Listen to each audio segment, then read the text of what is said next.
Alright, today I'm doing every cube. One day I'll look back on this and think, wow, those were some bad solves. So I see a bar on orange, I'll turn that into a full face, and these two can be inserted with R prime U2 R prime, which puts this blue at the back here, so that's my bar at the back. And then here I trace through where the last layer corners would end up, but that's a little bit boring and I have an example video of that, so I will just go straight to here. And then here I would just do an EG1 algorithm. For 3x3 I'm color neutral, so I normally look for lines like these to get me started on the cross. And for orange here, I have these two, green and blue, and this one is already solved. So if I do it like this, then I get a square right here. So if I just solve its edge, I get an X cross. So here's blue, and as I insert blue, I can insert that edge there. And then that solves me all of this. And then I can just lastly insert this one. All right, I don't really like this pair, so I will do a different pair first. I see these two and these two, so I'll probably do these two first, like this. And then luckily that has paired up the other one for me. So I'm going to insert like this. And then lastly, I have these two, which I can do a sledge into the back in order to orient some edges. And here, I know from this pattern, I'm going to get a soon case. And this is just because I'm looking at it really slow, but I do see this here as well. So if I can preserve a block and get a U-perm, that would be nice. So here, what I could do is here you could do anti-soon. That gives a G-perm, and the reason is because I wasn't preserving this block that I saw. So instead, if you're right-handed, you would do soon from here, or if I'm lefty, I'd do soon from here, and that gives me a preserved block, which has led to a better PLL. On 4x4, I'm not color neutral. I always start with white or yellow. So here I see a yellow bar already, so I'll go with yellow first.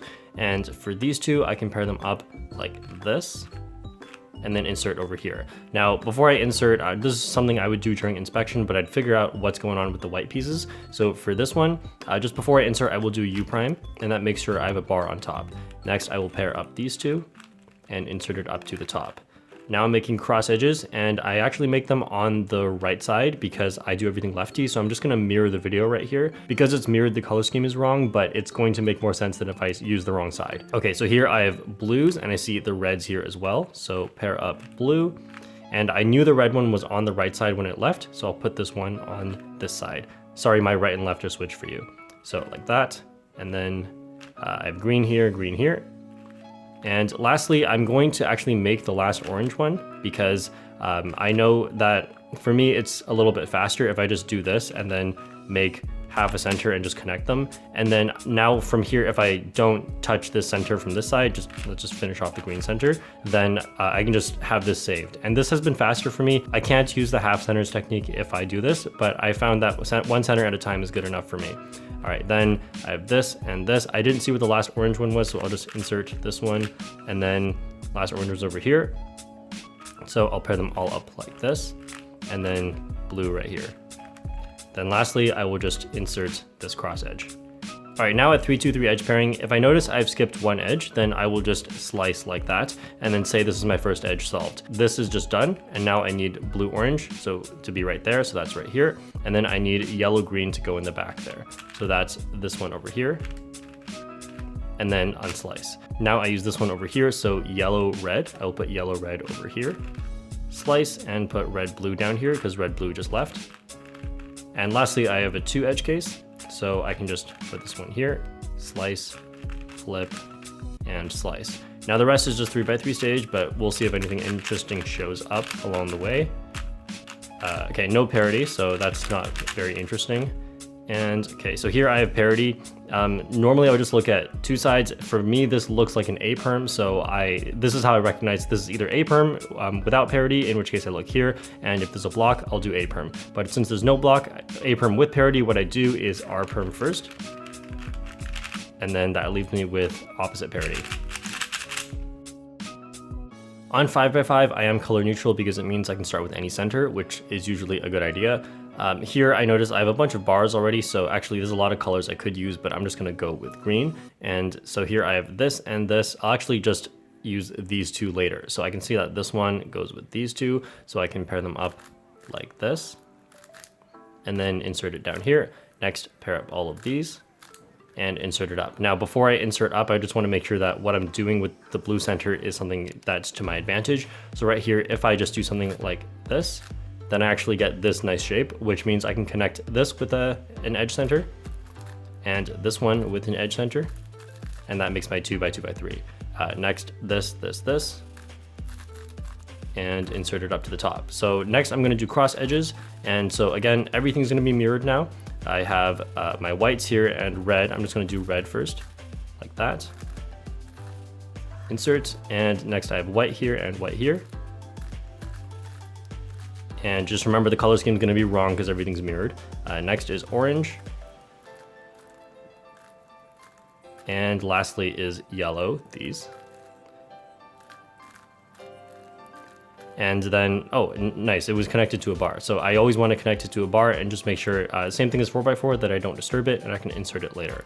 Next I have these, so I'm just going to remove them like that. And so this is a nicer shape. You don't really want opposite bars. If the two bars face the same way, that's fine, but this is not really good, so I'll just redo it like that.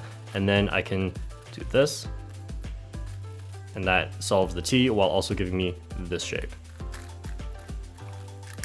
All right, next I have this sort of shape on here. So actually really important, these two are gonna get paired up as I solve this. So if it was like this, I'll just make sure I reorient them, because when you do M prime U2 M, you actually will cause that to happen. So just align that on the side and this and this. Since I'm already facing the top here, I will just do it like this. Move this side up. Instead of moving it over to move down, I'll just move this side up and then bring it back down. All right, then insert it over here. This shape, you want to add one edge like this to make a T. And then I will add this edge, and lastly, these two. So I saw these white-orange were together as they just got split on my last move. So I'll do white-orange first. There's the last one. I'll insert this cross edge, align everything, and align everything. There's my white-orange. And so here I just do free slice edge pairing. So I just keep the centers misaligned if I'd like. And here, next is going to be yellow and orange, so I can insert this one here, flip this one, and then I have white green. So after putting in the white greens here, my last white green is over here, so I'm just going to insert it into the back. That way I don't have to flip anything or do some weird finger tricks to get it in oriented the correct way. All right, and then I saw yellow red right here, and my last yellow red is over here. So I'll take this out, flip one of these, and then pair those all up. And then, so that's 4 edges I just made. So here I often just take out 2 edges, but if it's very obvious how I can solve 2 F12 pairs, I will do that instead. So here, the yellow red and the orange yellow. I should have rotated the other way. That way I get solved back edges. So now 2 F12 pairs, and I have 2 edges on top and 2 edges on the front. Okay, so these pair up right away, and when I slice back, I'm gonna want this one over here. Okay, here's an example where it's unfortunate that I solved some back edges, because I can do a fancy trick with these, which I will just actually show you because it's probably more useful to show you that. So here I can take this one that's on top, this one that's on bottom, and flipped. So I can put them all, the 2 pieces I talked about, put them all on this flipped area, and then flip that edge. And then when you go back, it just solves everything. For 6x6, I also use Yao and I'm color neutral. So in this case, I see that blue would be a great center to start on because I have a 1 move bar here, and I can also make this into a bar like that. I just want to show something more interesting, which is going to be on red, which is probably just equally good. These two can combine to make this. And when you have this and this and this, you can combine them all. So like just block building kind of. So next I'll just keep making bars. So I have this, this, this. Very important to recognize which pieces go with your bars and which pieces don't. So I can see that these 3 go together, but this one doesn't go with it. So that, actually the last piece is right there. So I can just do that and then put it to the bottom. Now I have this, this, and I'll just take this one out and put them all together like that. And my last piece is over here. Now move this in, and now I have orange. So on orange, actually, I saw this, and together they can do that same kind of block building thing I talked about on red, but I don't see any other blocks immediately, so I will not do that. Instead here, I'll just start making, I'll ignore that. I'll start making a bar down here. And then as I move it up to the top, I'll just bring this one down, and then I'll work on that one next. So that goes with this and this. So make those, and then bring it down. Next, these can go with this one, and then insert it, and then these two, this one, and this one. All right, I saw my greens here, so I'm just making cross edges now. So there's a third green, and it's hard to see through the camera. There's my last green. Now blues. Oh, sorry, insert this one first. There's my last blue, and put it over here. And then yellows. Wow, nice, they're all in one spot. All right, and then white here and down here. All right, next I just have to connect this to something. So I see this and I'll connect it to yellow. So yellow is the first center I'll make. So I can see this pairs with these up here. And then actually, I normally wouldn't always do this, but I just saw that. So it's nicer to make inner centers before outer centers, but in this case it was so easy that it's fine. Next I'm going to pair up these.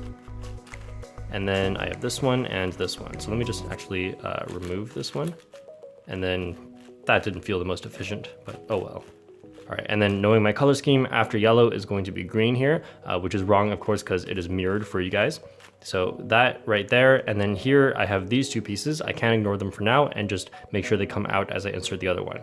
So these go with, this one goes with that. So I will just do this one first. All right, and then these three go with this one. And then insert. Let's just reorient these pieces and then connect it with those. All right, then insert, and I see this pattern on white. So nice, I have this and this, so I can connect them each. And then restore this side and restore this side. All right, and then here I can, let's see, I can redo that. So now it's a line and then connect it with this. I've skipped most of this bar and then I can just do a commutator to insert this one. So I think about it as inserting blue to the top. So move up, move it to a different layer, move up, back to the same layer, down, back to the old layer, down. Then that last cross edge, and next I'm just onto free slice edge pairing. So I'll try to kind of speed through this part. So yellow blue, saw my other yellow blue was over here, and then last yellow blue here. I see white orange I can do next. And I see this white blue, so I'm just gonna keep that in mind, or actually I could just do it now. So insert this one, slice, flip, slice. Remember my white orange is down here. So insert my white orange I was working on, and then last one right here. So I saw yellow, green, yellow, green, yellow, green, yellow, green.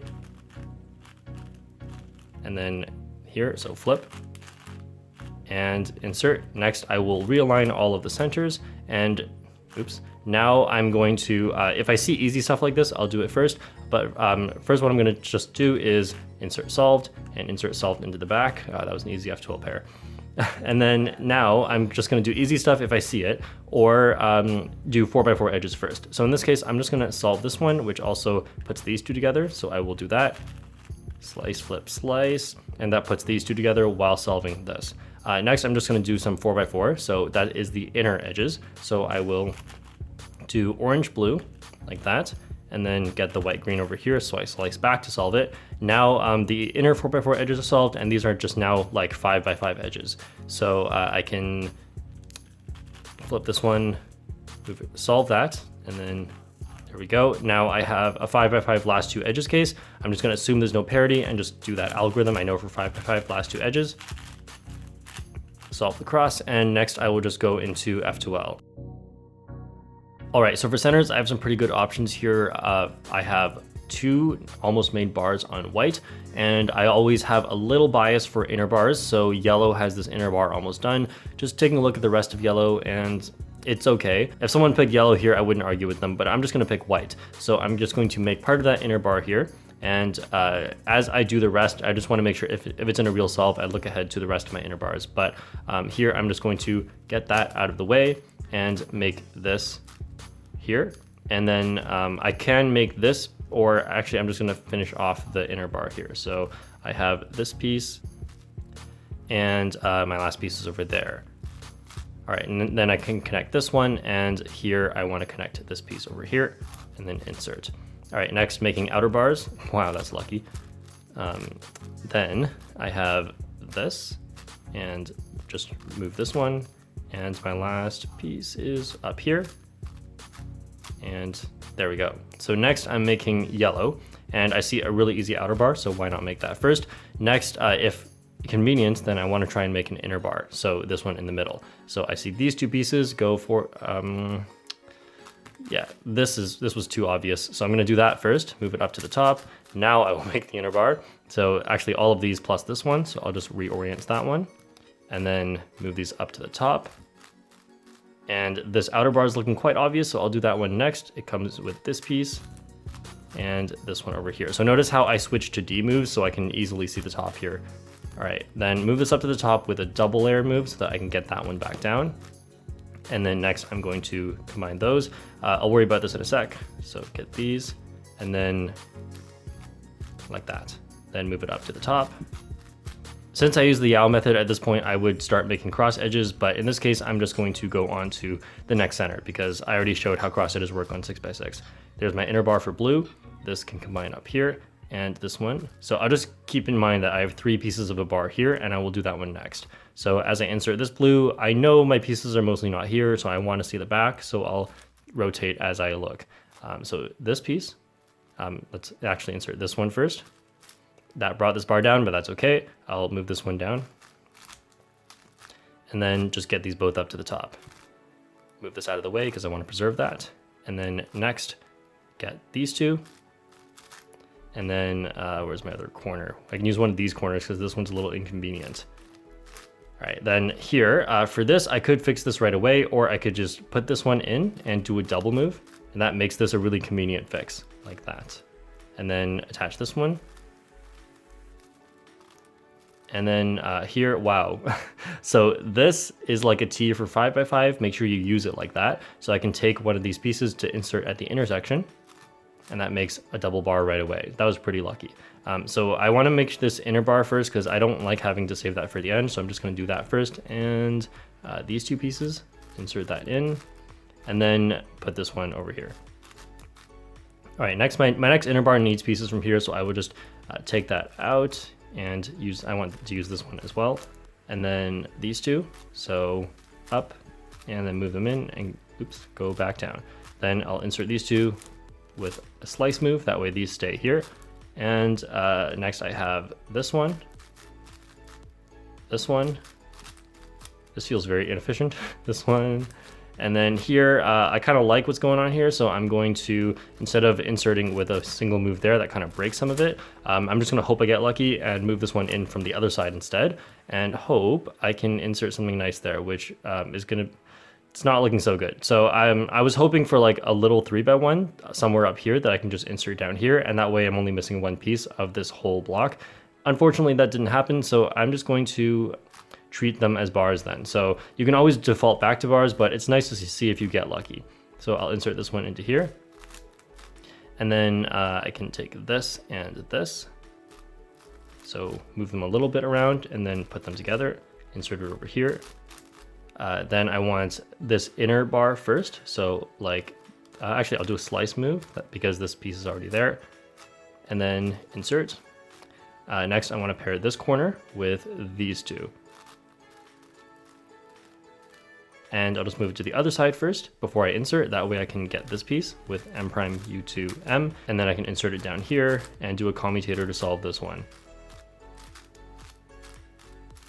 All right, then edges is the same as 6x6. So that's it. I hope you learned something new. And just remember that big cubes tend to be not that complicated. It's mostly about turn speed and look ahead and recognition. And those are highly, highly developed from a 3x3 because 3x3 is where that is the hardest. So if you love big cubes and you feel like you're stagnating, practice some 3x3 and that could actually help. Thanks for watching, and I'll see you guys next time.